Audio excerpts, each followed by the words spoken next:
Remember Boyz II Men, the legendary 90s R&B group that was more than just a band?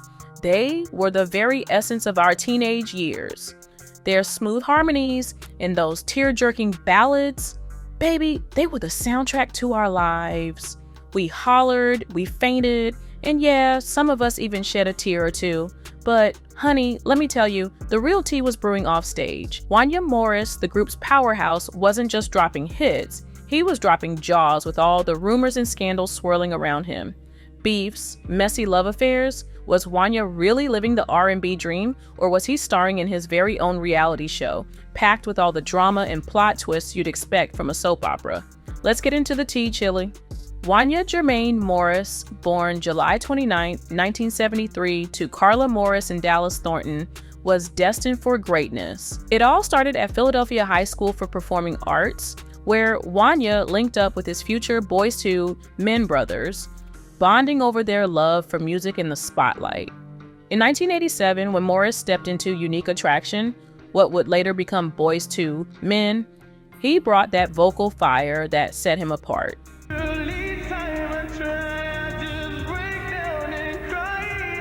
Their high school days were a wild ride of endless rehearsals and performances, sharpening those harmonies and shooting for the stars. With Wanya's charisma and undeniable flair, he became a legend on the scene. Whether he was on stage or causing a stir, he was the embodiment of the excitement and drama that kept Boyz II Men smack in the middle of R&B gossip. And when they signed with Motown in '91 and dropped their debut album, Coolie High Harmony, baby, they didn't just make it, they blew up. Motown Philly and It's So Hard to Say Goodbye to Yesterday soared into the Billboard Hot 100's top 5.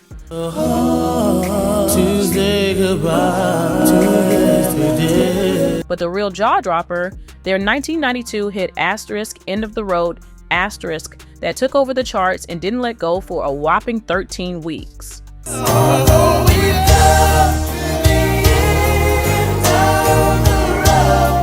Tracks like I'll Make Love to You and One Sweet Day with Mariah Carey kept the momentum going, with each one dominating the charts for record-breaking stretches.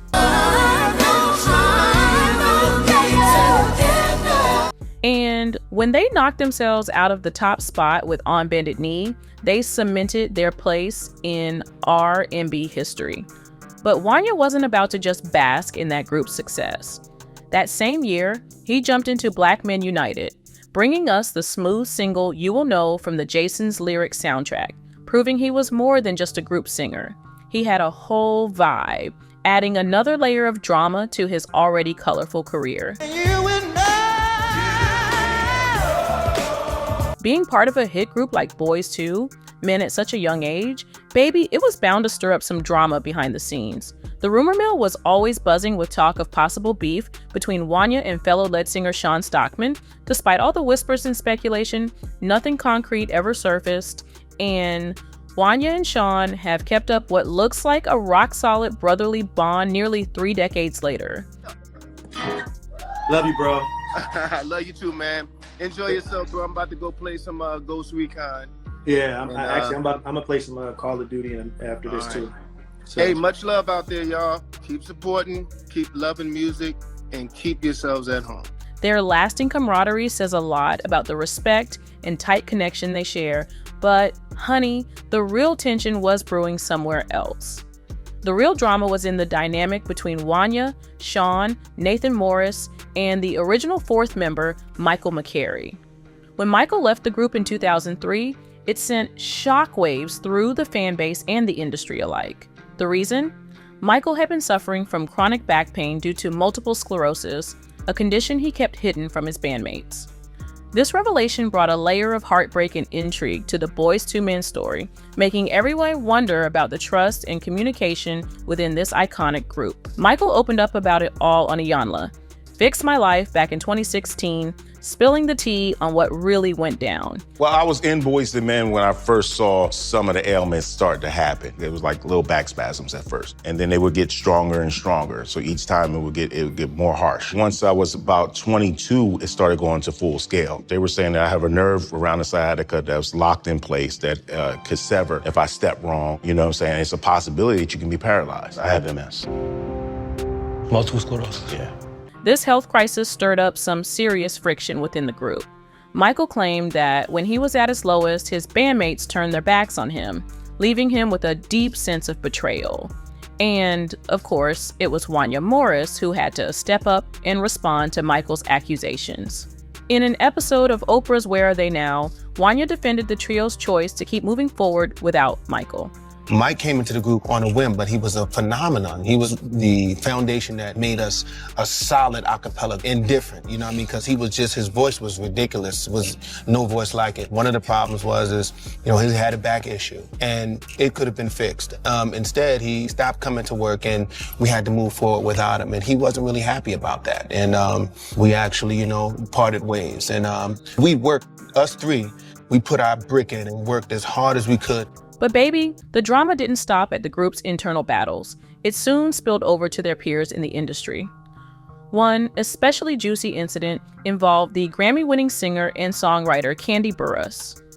Known for her time with the group Escape and her major success as a songwriter, Kandi has never been one to bite her tongue. And when it came to Boyz II Men, she didn't hold back. On a tell-all episode of her show, Kandi Coded Nights, Kandi Burruss laid bare a nasty clash with Boyz II Men. No shade here. I love the group Boyz II Men as far as them being artists. I think they're amazing, and I have no shade about them, their career, or anything like that. But what I will say is I did have a bad experience. She spilled the tea about their collaboration on 2 tracks, Good Guy and Beautiful Women. After laying down those tracks, things took a nosedive during a late-night studio session. Kandi asked about the percentage of songwriting credits each writer would get for the songs, and bam, suddenly the vibe shifted. We was talking, laughing, and joking until about 1:30, 2 o'clock in the morning. It was late. So at that point, they were like, okay, we're gonna go.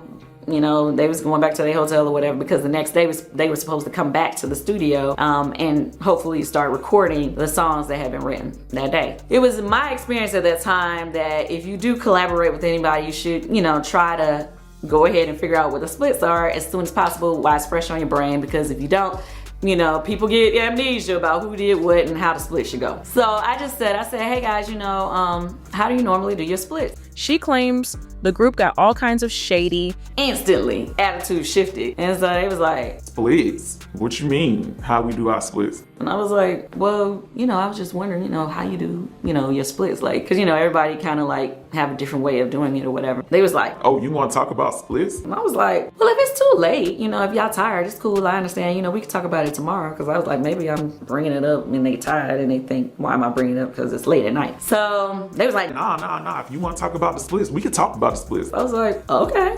So they was like, so man, I guess you probably, like Shakespeare probably, because he did the music, you probably give him, he'll get 50%. And I'm like, yeah. And they was like, well, we normally split the rest equally or whatever. So I was like, oh, okay, well, what do you mean equally? So they was like, it's 4 of us, so they wanted to do 10, 10, 10, and then give me 10. So I was like, well, that might work on that second song, but the first song, I was pretty much, done with it when y'all got there. So I was like, that ain't gonna really work on that song for me to just only take 10%. Like, that don't make sense. And after hashing out the credit percentages, they split, called her manager, and tried to renege on the deal they had just agreed to. They called him back on the phone. They were like, yeah, man, we just thought about it, and they said, we just thought about it, and we decided we ain't giving her the 25% on the other song. She can only get 10 on that, but we still gonna keep the 25% on Good Guy. And now, mind you, my manager's standing right in front of me, so I can hear their voices and hear what they saying and how they saying it. So I was like, no, that's not gonna work. They not just gonna chump me off like that. Like, no. And so he's like, he was talking to them, and so they was like, And I can't believe she even fixed her mouth to even ask us about some splits. what? Wanya Morris, always known for his fiery demeanor, was right in the thick of the drama with Kandi Burruss. He didn't hold back, firing shots at Kandi and even dismissing her career as dormant. I think that she has very valid things to say. I think that she keeps things on a level when it comes to her personality. I have nothing bad to say about Kandi. It's just we work differently. And I try, we try to keep things on a 100% up and up, and be honest about everything that we do. So unfortunately, that just didn't turn out right. I didn't know that we were the worst to work with, but I mean, Damn. After TLC and Boyz II Men and a couple of other people, she hasn't worked since, right? Like music-wise, she's just been doing like reunions with Escape. I mean, she's doing TV, which is awesome, but I haven't heard a song that I was like, yo, go Kandi, like I did when she was doing, the records for like TLC and those other records. Like, it's been a dormant season. But the mess didn't stop there. The drama followed Wanya right into his personal life, none more scandalous than his rumored romance with R&B princess Brandy. Despite only being 6 years apart, those years felt like a chasm. Brandy was just 16 and Wanya was 22 when they first crossed paths.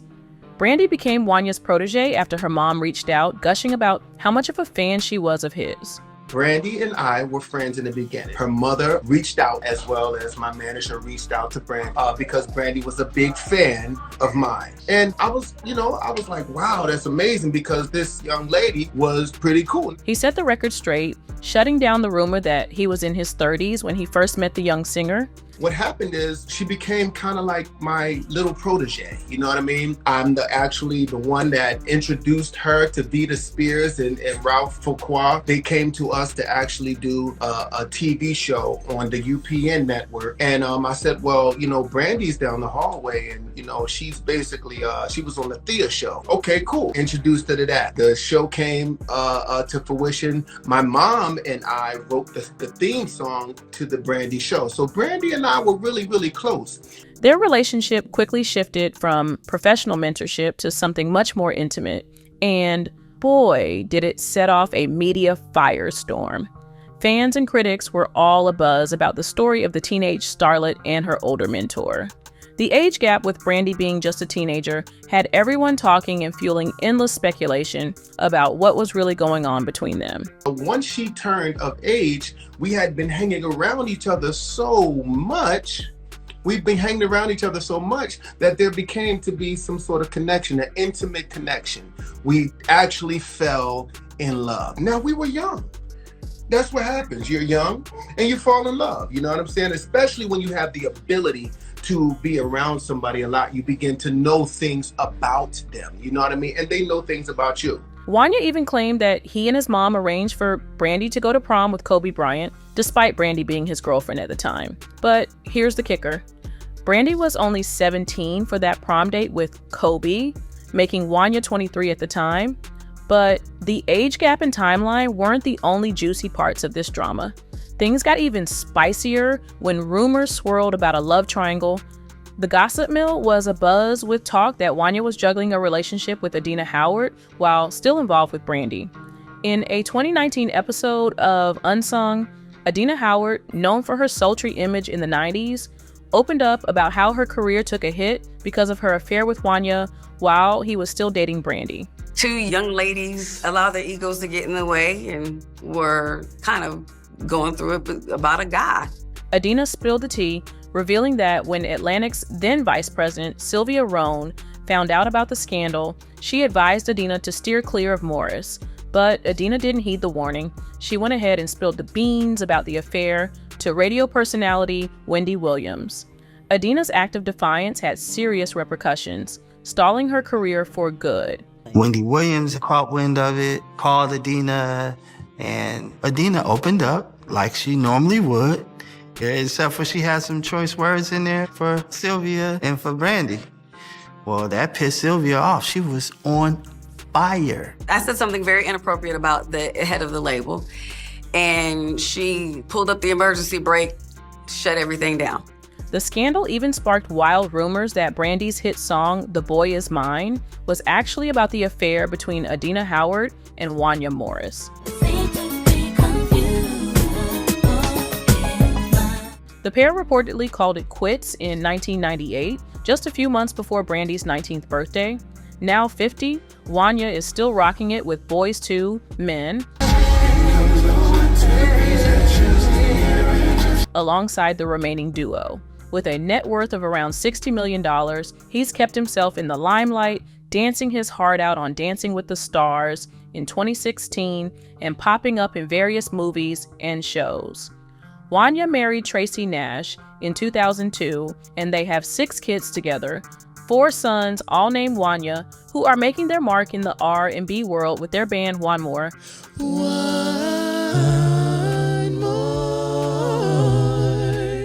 Plus 2 daughters. However, the drama didn't end there. Wanya tied the knot with Amber Reyes in 2019 while still technically married to Tracy.